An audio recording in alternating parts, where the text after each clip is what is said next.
বন্ধুরা আওয়াজ শুনতে পাচ্ছ, ঢাকের আওয়াজ। আমাদের এখানে কিন্তু প্রত্যেক বছর নীল পুজোর সময়, মানে নীল পুজোর আগে, নীল পুজোর সময় না, নীল পুজোর আগে কিন্তু এইরকম সবার বাড়িতে ঢাক বাজিয়ে কিন্তু আসে। আর রাত্রিবেলা সেই সেই সব সেজে, এই দুর্গা পার্বতী সব সেজে কিন্তু ওই যে ওই বাড়িটায় সব আসে, জানো তো। আর আমাদের মন্দিরে, মানে আমাদের মন্দির দ্বারাও দেখাচ্ছি, আমাদের মন্দিরে কিন্তু কদিন পরেই শীতলা পুজো হবে আর কুলো আসবে। এই দেখো আমাদের মন্দির, জামা কাপড়গুলোই আগে দেখা যাচ্ছে। এই দেখো আমাদের মন্দির, এটা হচ্ছে শিব মন্দির আর ওইটা হচ্ছে শীতলা মনসা মন্দির, জানো তো। তো পুজো হবে সারা দিন, সেখানে হই হই আনন্দ হবে, বেশ মজা লাগে। এই চৈত্র মাস আসলে না একটা আলাদা রকম আনন্দ। যাই হোক, স্নান টান তো সেরে নিয়েছি, আর এই যে স্নানের পরে কিছু সময় বেশ ভালো লাগে, ঘর দুয়ার বেশ পরিষ্কার পরিচ্ছন্ন একদম, দেখো সব পরিষ্কার হয়ে যায়। কিন্তু কী করে জানি না, সন্ধ্যার পর থেকে সব চারিদিকটা জানো তো একদম আগোছলো হয়ে যায়। দেখো এখন কত সুন্দর পরিষ্কার পরিচ্ছন্ন। এখানে আমার বর গেঞ্জি রেখে গেছে, তার এইরকমই এদিক ওদিক ফেলে যায়। এই দেখো সব পরিষ্কার, দেখো। যাই হয়, যেটা হয় আর কি, সকলের বাড়িতে স্নান করার পর কিন্তু সব পরিষ্কার পরিচ্ছন্ন এরকম। এই যে দেখো সব ঘরই কিন্তু গোছানো, বেশ ভালো লাগে, তাই না? তো যাই হোক, চলো, আমার তো স্নান হয়েছে, তো দুপুরে কি খাই জানি না, দেখা যাক। যেটাই করি না কেন শেয়ার করব। দেখো স্নান সেরে নিয়েছি, তবে আমার না একটা দোষ আছে, আমি একদম মাথাটাতে আঁচড়াই না।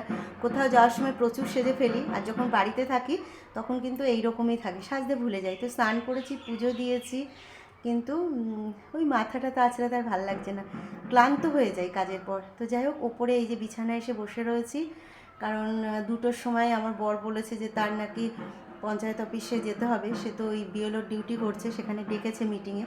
তো স্কুল থেকে চলে আসবে, সে আসুক, দেখি কি খায়, তারপরে নিজেও খাবো। তো চলো এখন বসে বসে একটু ফোন দেখে নিই। এই এক্ষুনি গুঁতো লাগতো, এক্ষুনি গুঁতো লাগতো, বুঝেছ? হুম, এখন কি খেতে দেবো? দাও কিছু খাই। তো এই যে খিদে পেয়ে গেছে, এখন আর কি দেবো, আমি দুধ জাল দিলাম আর তাকে দেবো কর্নফ্লেক্স দিয়ে, দুধ দিয়ে। আর এই কর্নফ্লেক্সগুলো না, এর মধ্যে হানি মেশানো আছে, সুতরাং বেশ মিষ্টি লাগবে, সেই জন্য সে মিষ্টিটা খাবে না। তো এটাই দেবো তাকে দুপুরবেলা খেতে। আর আমি নিয়ে নেবো মুসলি আর দুধ। আমার যেহেতু মিষ্টি খাবার বেশি খাওয়া বারণ, সেই জন্য তো আমি খাবো না, আমি ওই মুসলি দিয়ে আর দুধ দিয়ে খাবো। আর তাকে দিয়ে দিলাম কর্নফ্লেক্স আর দুধ।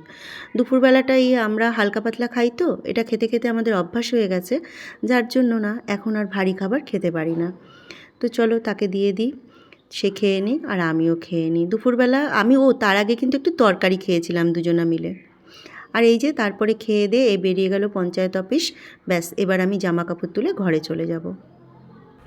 আমি তুলে আনলাম বাইরে থেকে জামা কাপড়, এখন যদিও ভাঁজ করবো না, আমি এই সিঁড়ির ভাঁজেই রেখে দেবো। আর এখন উপরের ঘরে গিয়ে একটু ফোন দেখবো। খাওয়া তো হয়েই গেছে, কিন্তু চশমা কোথায় যে রেখেছি, আমার মনে হয় চশমা উপরেই আছে। তো চলো বন্ধুরা, ভিডিওটা ছিল এই পর্যন্ত, টাটা। ভালো লাগলে লাইক কমেন্টস করে পাশে থেকো।